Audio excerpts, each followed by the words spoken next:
Thomas, welcome. Thank you. It's a pleasure to be here. Pleasure to have you. Who are you and why are you here? My name's Thomas Fortismere, and I have a passion for all things kind of transformation. Been a therapist of some description for the last 25 years and ended up kind of specializing in helping people overcome the blocks. So I became kind of fascinated with the things that prevent us from really being free.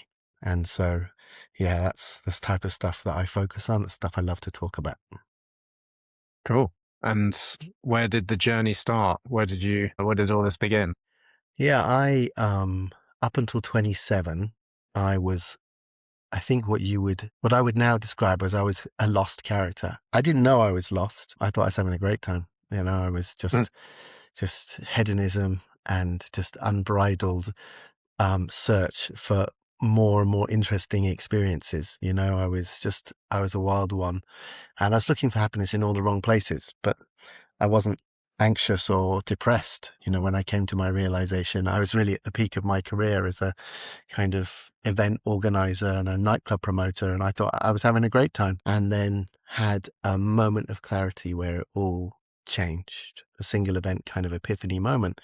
And from that moment, which was the 2nd of January in the year 2000, so 26 years ago, I have been obsessed with epiphany because I was walking, talking, breathing, living evidence that your life can be changed in an instant, because mine was. And actually what changed my life was a fairly average situation. It had a magical impact, but actually what happened was fairly mundane. And so that really showed me that transformation can occur at any moment. And so I have set about, my private practice was a little bit of a laboratory, really, where I wanted to understand, is it possible to engineer epiphanies? Can Mm. you create transformations at will? And that's really been my inquiry for the last 26 years. I think people hear that word transformation and they think it's a big word. I don't know whether I need that. Do you know what I mean? Definitely, definitely. I think I used to. I used to try and sell transformation. I mean, we're talking under the hood here, right? But in Yeah. terms of marketing, yeah, I think transformation doesn't sound that appealing to a lot of people. It's like, I Yeah. wouldn't mind a tweak, right? I mean, Yeah. get me from fourth gear to fifth gear, but Yeah. don't tell me I'm in second gear and that there's Yeah. 8 gears. I And don't what, so want what, 12 cylinders. I just want my 4 cylinders working well. mm, yeah. So what do you mean maybe instead of the word transformation, what do you mean? What kind of epiphanies do you create? Well, I was running around causing an awful lot of trouble for myself and my loved ones. I was in pain and I was causing pain, and I couldn't really bear to be still. I was uncomfortable in any state of being. I avoided at all costs. I was always inebriated in some way. I couldn't just be present. Being almost stung. And so for me, transformation is, for my personal journey, is about a comfort and a love and a passion for presence and the power that comes with that. It's like, God, I was, my moment of clarity was realizing that I was working so hard to get somewhere better, and that I didn't realize that it was exactly that desire that was separating me from my contentment. And I think that's heartbreaking. So, yeah, so you were working hard on a business or on a I was working hard on pleasure. right. I was really working hard pursuing freedom and pleasure, Mm. and I was just getting further and further away. There's no amount of experiences or highs or variety that was satisfying my soul. There's nothing external that's going to ever tick that box. And yeah, it was, when I look back on that now, I was missing the point, and it was costing me. Mm. What do you feel like it was costing you? I mean, if I'd carried on down that route, it would definitely have cost me my health. I think it could have even cost me my freedom. You know, Being a nightclub promoter comes with a certain amount of kind of underbelly to it, around legality, which could have caused trouble for me. Uh, And it was a dark time when I look back on it. But You know, I was a fairly extreme case, but I work with a lot of people, and I see a lot of people who are doing all the right things. You know, they're getting the qualifications, they're getting the job, they're getting the house, they're getting the car, Mm. and it doesn't ultimately create the fulfillment or satisfaction that they thought that it would, you know? It looks good on the outside, but underneath there's a battle. Yeah. Jim Carrey said once, you know, I wish everyone would get as rich and as famous as they ever hoped, and they would realize how pointless it is. I'm paraphrasing horribly, but I get the point. Most people never get to that place, so they never realize how, you know. But I don't I don't want to give money a bad rep though, because people will say, well, money doesn't make you happy. And it's like, well, hold on a minute. Money's an amplifier. So if you're if you're happy, money will make you happier. You'll have more fun things to do. And if you're Mm. unhappy, money won't fix that problem. And therefore, having money makes it more depressing and more frustrating because you thought it would and then it doesn't. Yeah. I often think of it as the pursuit of fulfillment and peace and possibly enlightenment rather than happiness. What are your thoughts on that? Yeah, I think it's a really good distinction. You know, I think if you are searching for pleasure, then you avoid discomfort. And actually, to build a life of real meaning, which is fulfillment, and peace, you actually have to get quite comfortable with discomfort. So if Mm. you're only ever seeking pleasure, you're not going to apply yourself, you're not going to be committed, you're not going to be disciplined. You know, the foundations of contentment are actually having the capacity to do things that are quite hard consistently. And I think, yeah, the pursuit of pleasure and happiness is dangerous. Yeah. Well, it's like a dopamine. You end up on the dopamine train, right? Yeah, and there's so much that feeds that beast, you know. Mm. It's so available, you know, that box is so easily ticked. It's wild out there, you know. Yeah. We're so comfortable, right? Um, so let's talk about the blocks. Yeah. Give me an example of a block and if somebody, and then how do we get past the block? So what I've come to understand is that there are three primary blocks. One that blocks our peace, one that blocks our power, and one that blocks our purpose. Nice. And so if we start with the thing that blocks our peace the most, it is the belief that we are not okay as we are. Yeah, that I'm not good enough, which plagues most people, at least to some degree, in some areas, and most people in all areas, at least to Mm. some degree. Yeah, that part of us, which is almost endemic to the human condition, prevents us. It causes so much stress. It causes so much strain. It makes us so sensitive to feedback. It makes us so sensitive to rejection. It makes us so afraid to put ourselves out there. It holds us back in so many ways. And so Mm. being able to rest in our adequacy so that we can still put ourselves out there, aim to do things, but not based on the idea that is going to, you know, solve the lack in us. You know, finding that place where we feel whole and complete, where we have that inner peace around our validity and the validity of all things and all people. When we act from there, the whole thing is just transformed. That's massively liberating. And I would say of all the blocks, that's the one that causes most trouble. And that's the one where I spend most time helping people transcend. So that I'm not okay as I am. Yeah, Yeah. I can relate to that. Everyone can, because it comes from our developing years. It comes from trying to make sense of being born and the first 6 weeks when everything's upside down, literally. And, you know, and we can't even hold our head up for the first 6 months and we don't speak the language of other people. The whole Mm. before we look at the failings of our parents, which is inevitable in different moments of our lives, and then the Yeah. failing of the education system and the world at large. I mean, there's a lot out there which is not working and makes us feel inadequate, you know, Okay. incidentally and purposefully. So unpacking that one is huge. Okay. And then power. Yeah, so power is the belief that something external is the solution. So it's this materialistic idea. So all of these intersect, of course, but that really, you know, and so the part of us that also really causes trouble within where we reduce our power is what I call our kind of inner caveman. So our inner caveman really, you know, some of my favorite shows. Have you seen those Bear Grylls shows where he jumps a bunch of urbanites on an island and they have to survive, right? Yeah. Yeah. I love those shows. And it becomes pretty obvious that survival is based on how many calories does it take to fetch food compared to how many calories you get from the food that you fetched, right? It's a Mm. pretty simple equation, right? And managing your morale and not killing your, islanders along the way, right? I think that formula is at play in most human interactions. The University of Georgia did some research years ago, and they said 80% of employees know that they could double their productivity if they wanted to, but they don't want to. And Well, there's this from so many people, there is just a part of us that does not want to output too many calories. It just wants to do the effing minimum. that's got to be like a survival 100%. thing, right? Yeah, I thought 100%. that. It's just I don't want to output too many calories. If Yeah. I can get paid and eat for this, then I'll do the minimum. It Mm. comes from our inner caveman, but that inner caveman is also don't take risk, don't stand out, don't be Okay. Yeah. different, don't get expelled from the tribe at any cost, don't Yeah. rock the boat or ruffle feathers, don't put too much effort in, don't stand out, don't be too special. I mean, the inner caveman is terrified. Mm.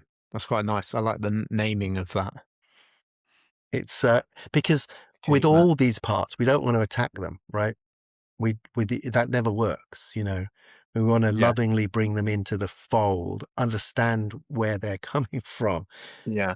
and try and round them out with love, Yeah. Yeah.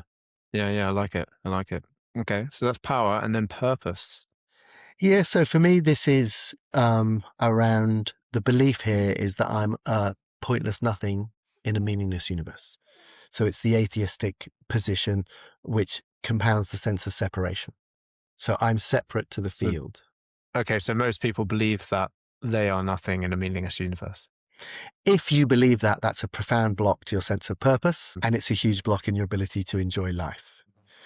So I wouldn't want to necessarily dictate to someone that that the beliefs that I operate with are true. But what I've seen is if someone believes that and they live life according to the idea. So the three resolution beliefs. So what restores peace is I believe I'm perfect as I am, as in I'm adequate, I am what I'm supposed to be. Yeah. What restores our power is I have everything I need within me. Yeah. And what restores our purpose is I'm a unique and important part of a connected universe that's Mm. meaningful. It's like, and whether you choose to believe that from a Christian position or a Buddhist position, or, it doesn't matter. But having a context of meaning where you see yourself as an important part of an unfolding purpose, a larger plan, that means there's a point to us. And Yeah. that means our actions have meaning. And that means we can derive fulfillment from fulfilling some role in something more important than ourselves. And you can succeed without that. And you can derive some satisfaction from life without that, for sure. But everyone that I know who's super successful, super fulfilled, they all have that belief, Yeah. Yeah. and those are the antidotes. And unfortunately, if you were to look at the modern world, what's its core messaging? That you are not okay as you are, you don't have all the stuff that you need, and you're a separate individual, and it's all about you and nothing else matters. I mean, it's, my moment of clarity led me to see, God, not only was I holding myself back, but the whole structures of society were geared up for us not to be particularly happy. It was, It and feels like a conspiracy when you start thinking about it, doesn't it? well, you know what? It's like I have less faith than that in the fact that I don't think humans are that organized. No, I believe. So I'm on board with that. I I, think we've just I sleepwalked into it. it's unfortunate. You've only got to see my younger kids. I have four kids, but my two little ones, 8 and 6, and you've only got to pay attention to how they behave to lose all hope in world peace, right? It's Mm. like human nature. I'm trying to round them out and make them more decent humans, and they're, there's nothing particularly wrong with them, but their natural state is selfish, self-centered, territorial, aggressive. Yeah, interesting. Yeah. And so yeah, I don't think we need a large overriding conspiracy theory to explain what's happening, although I'm sure there are some cabals of darkness, Mm. wielding negative influence on the world. I'm certain of that. But I just think in the main, it's just human nature trying to be civilized is a very complicated thing. I think we're still wild animals. We're trying to make sense of the fact we've got doors on our caves and we can kind of heat them. And the modern world is still very, very young in its evolution, and it's clunky Mm, as hell. yeah. I have another take on this, which is that, and I've spoken to quite a few people about this, like the loss of elders. Um, so we have lots of olders and not many elders is something I heard recently, which I liked. And the loss of the elders means that we are not able to guide from immaturity to maturity. Mhm. So I wonder if it's just human nature or if it's just immature human nature. Yeah, no, I think it is Yeah. immature human nature. I think, Freud famously said once that wherever I go, I see the poet has gone before me, which is his really humble way of saying, I'm not the godfather of psychology. Poets across the ages have spoken about the very same things I'm now talking about. And I love that about his Mm, humility. For me, as someone who's interested in happiness and social cohesion, my take on that is everywhere I go, the tribe has gone before us. Like the natural, inbuilt, ancient, developed wisdom of the tribe has just so much beauty baked into it.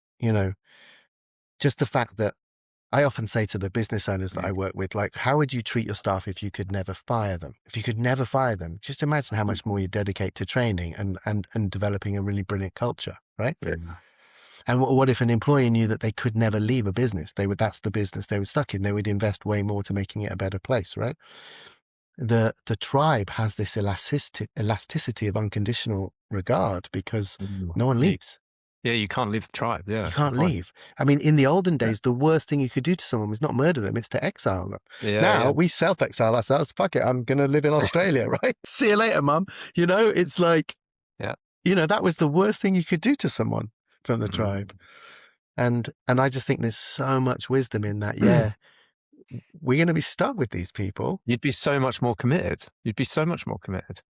and just so much more forgiving and Mm. understanding and just bring so much more consciousness to it. I don't know if you're familiar because I keep thinking about it, but the Himba tribe from Namibia.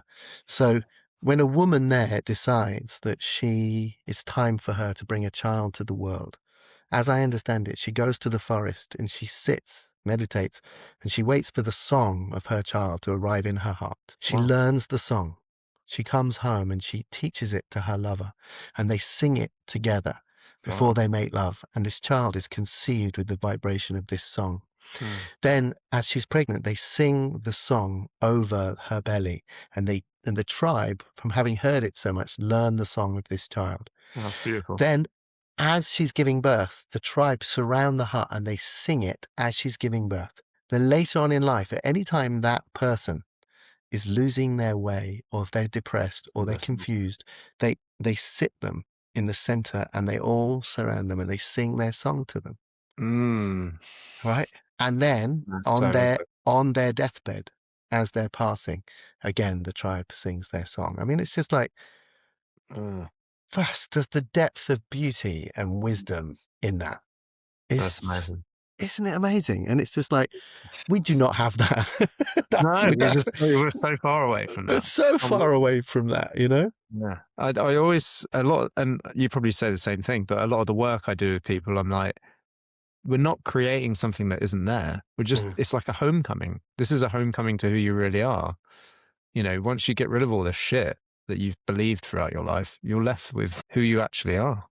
And it's like 100%. that song is so like, that's like a powerful homecoming. Like when they lost their way and then they sing the song. I mean, Mm, I love you that. know, yeah, I totally agree.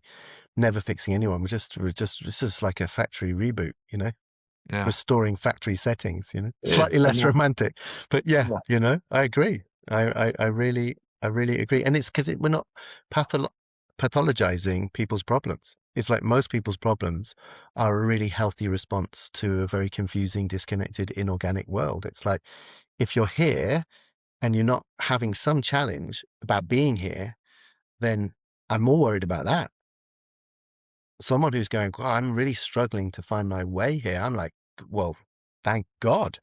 you still have some of your organic heart operating. Let's find a way to help you make sense of this place for you and carve out a way of being here so you can bear what it's Mm, like to be here, because it is wild out there. yeah.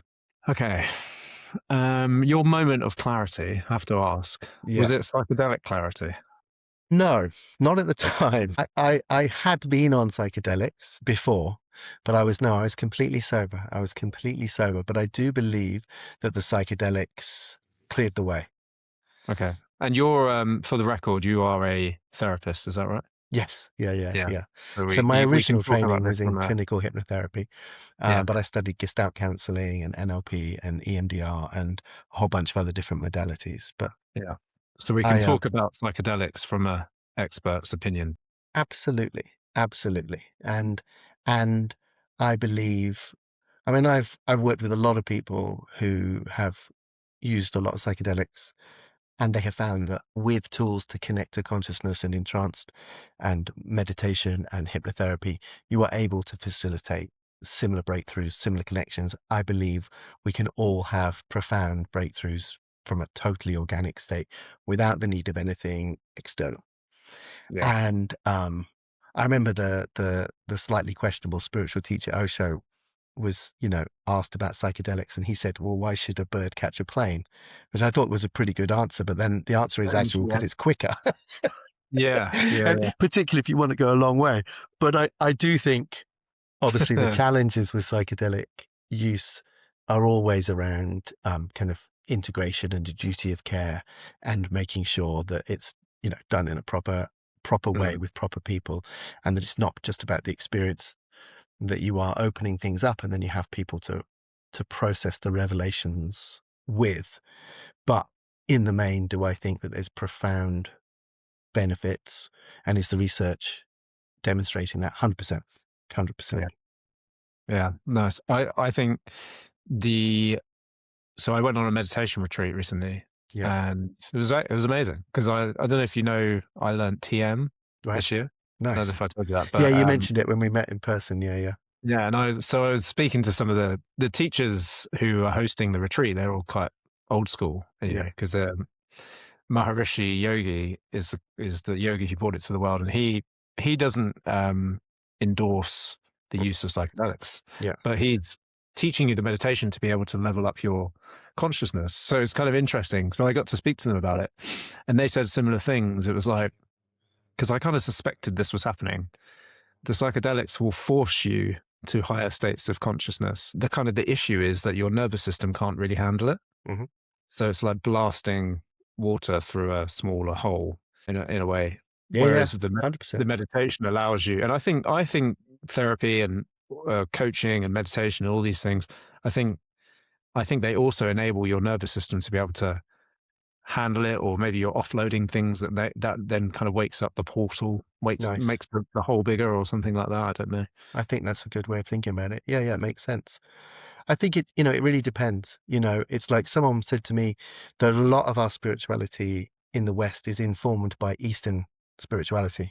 So Eastern spirituality, gross mass generalizations, is about Mm. becoming very still and very quiet to be able to listen to the whisper of the divine. Whereas the shamanic, which is more typically, certainly in the UK, was more of a shamanistic spirituality, which is more about making the divine louder Oh, with right. drums and dancing Yeah. so you can fucking hear it. It's like, so there's like Interesting. a lot of spirituality is influenced by an Eastern kind of idea of what spirituality looks like, which is of course magical and wonderful. The actual truth, I think, is that different horses for different courses for Yeah. different horses.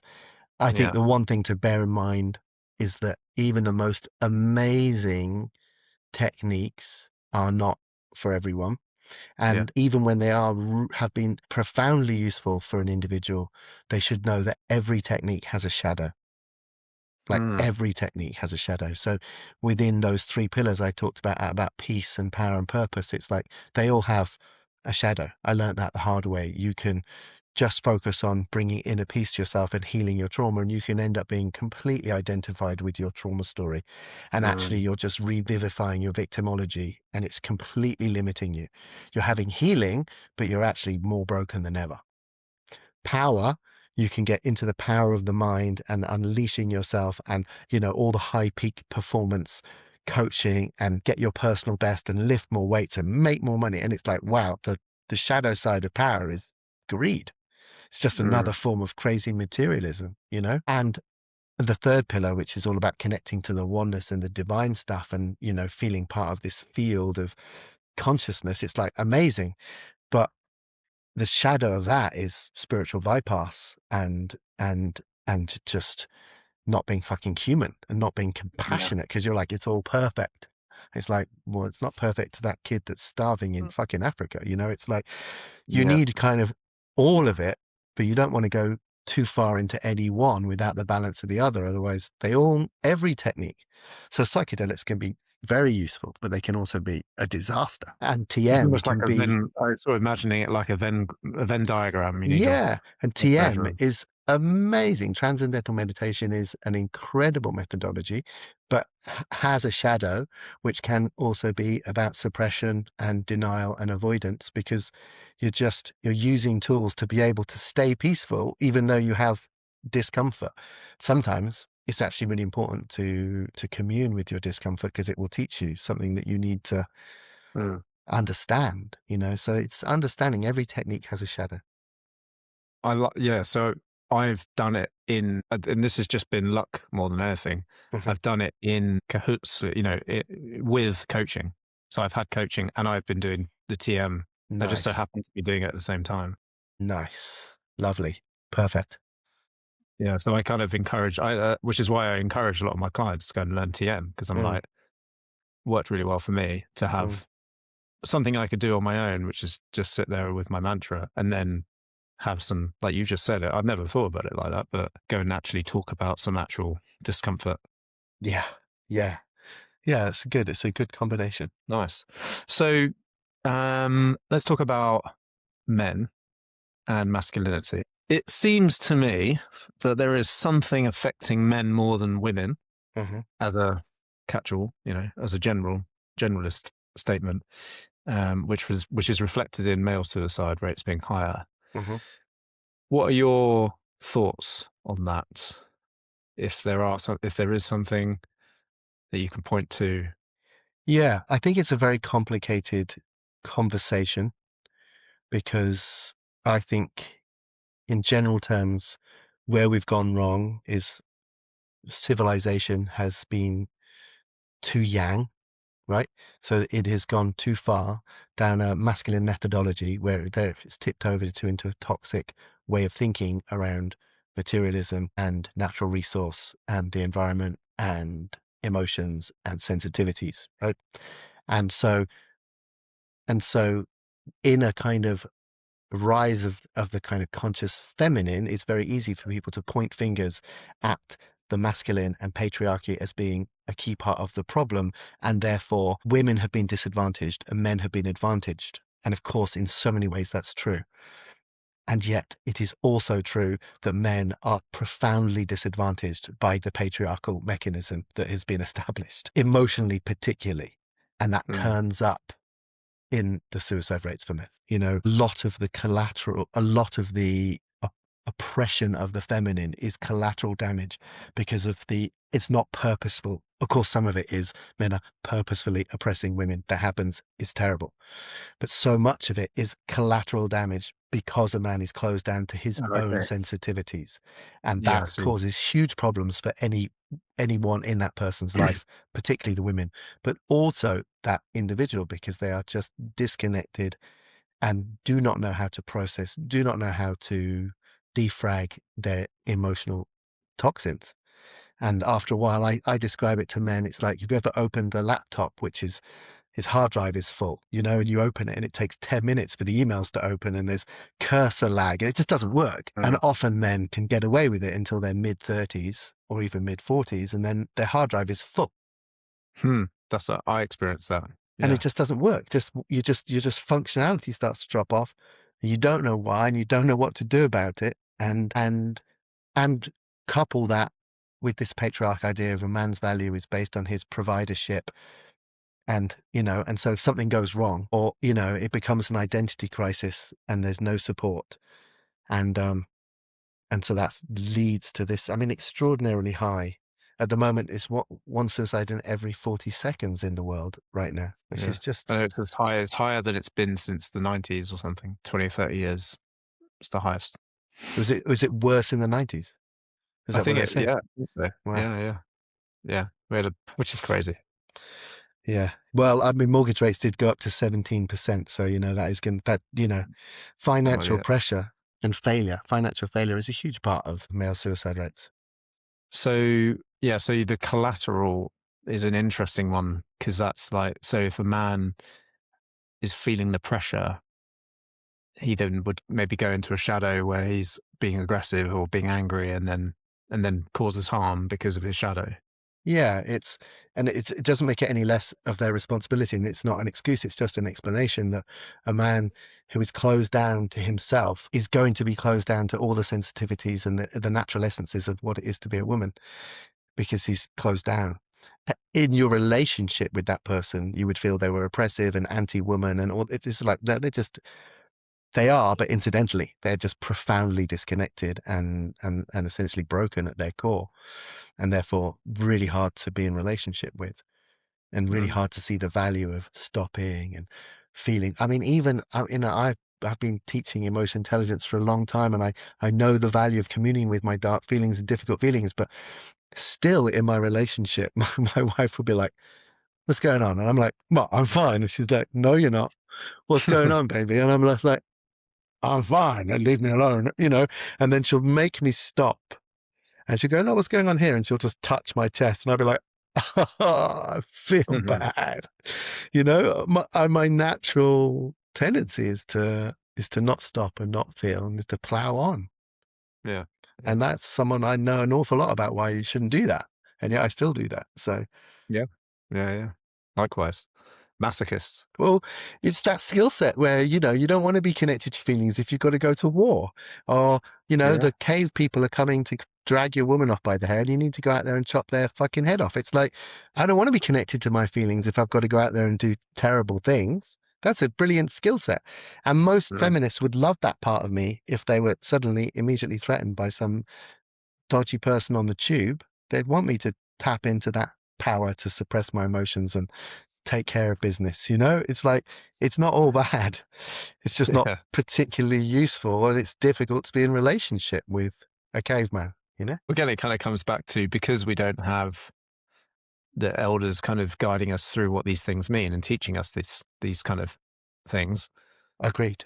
Agreed. I mean, Yeah. I think particularly like the balance of the elder. So the elder tribe's woman is able to cool the dangerous ungroundedness of the masculine, and the, Mm. and the integrity of the elder tribe's man creates a vibrational awareness of what they need and what they're looking for inside themselves in terms of their femininity. It's like we really need that symmetrical balance, the elder women keeping a check on the men and the elder men keeping a check on the women, and this symmetrical kind of balancing of that. I have this idea of, the warring young warriors wanting to go to war, or wanting to overwork the land, and the elder women just be like, just cool your boots, let that field lie fallow for a year.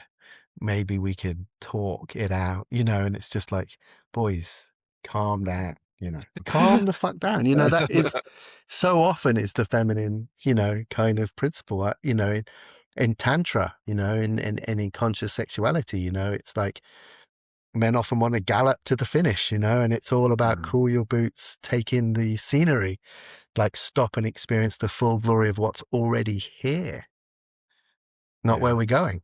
I often, again, I don't know if this is because there is something affecting men more than women, hmm but I often experience women to be at a higher consciousness level, just generally. Do you think that's just because they are, or do you think that's because there is something keeping men sort of from Yeah. being at that level? Yeah. I think I think the patriarchal systems that are in place have oppressed men's development more than they've oppressed women's development. It's oppressed women's expression and freedom and careers and all that other stuff in worse ways. But in terms of, Mm. it's compounded the contraction of man's hearts. And I think women are more naturally and have, in a societal basis, had more need to be more developed because they necessarily had to deal with Mm. sometimes more frustrations and more injustice, but also, yeah, more natural bent towards bigger picture, connection, community, feelings, and that stuff is not our natural wheelhouse and has Yeah. been compounded. But I also think there are other challenges with that. So in the rebooting, the identity of man, like what is it to be a divine feminine? That's almost easier for me to describe than what is it to be divine masculine. It's like our role models of like amazing, like divinely connected, grounded, ethical men, you know, it's not loads, right? Where are Right. they? Okay. So, right. It, so there's yeah, and decent men. I've spoken to women and they're like, no one is approaching me. I'm a single woman. I'm ready to meet my Yeah. husband, and no men are approaching me. They used to approach me all the time, and it's like, Yeah. well, they don't want to appear like a predator. They don't want to appear like some old caveman, and they believe that that's kind of wrapped up in something negative. And of course, then we've got Andrew Tate and other kind of polarity teachers who are speaking to the disconnected and confused masculine and talking a lot of sense to them about finding their power and being in their integrity and providing and being strong and not being weak. And of course, there's a portion of it which is toxic and a portion of it which is grounded in some, at least, old chauvinism and potentially some just good old fashioned misogyny. But the reason why it is connecting so much to young men is because the nice guy, emotionally connected, not, indecisive. Where do you want to go on a date? I want to go where you want. It's just like, it's not working for women either.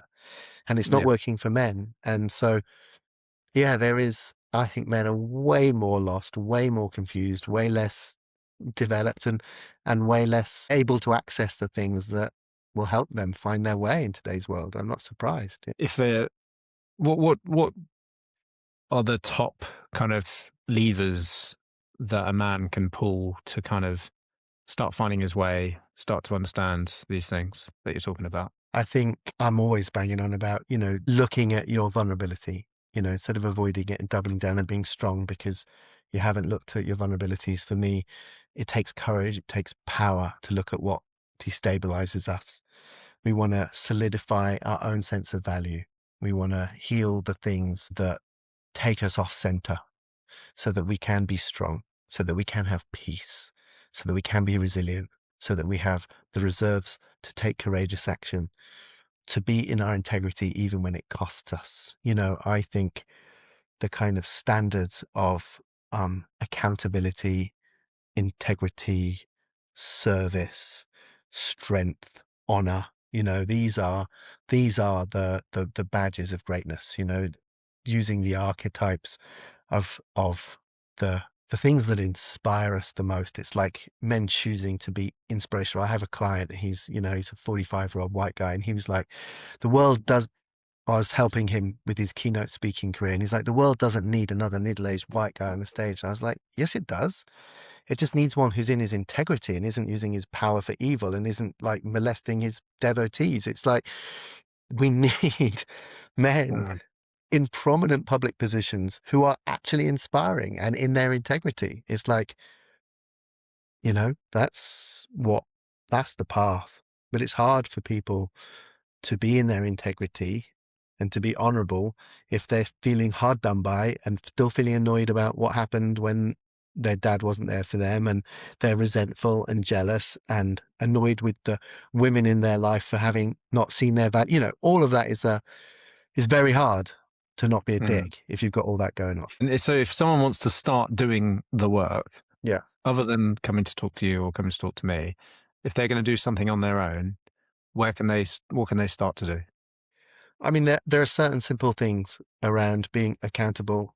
So self-love in action is about, the basic things of general self-care, general cleanliness, general order, no longer lying, choosing Mm. to give something back, and to systematically think about the times in their life where they lost connection to themselves, where things were difficult, and to be kind with themselves as they process some of those feelings, to choose to feel feelings and Mhm. to combine that with, eating well, getting into nature, learning how to control their mind. So meditation, there are more affordable coaches out there. There are men's groups that just cost the price of the room, £5 for everyone. It's get amongst other men who inspire them, who have integrity, Yeah, and they're nice. out there. Yeah, I like that.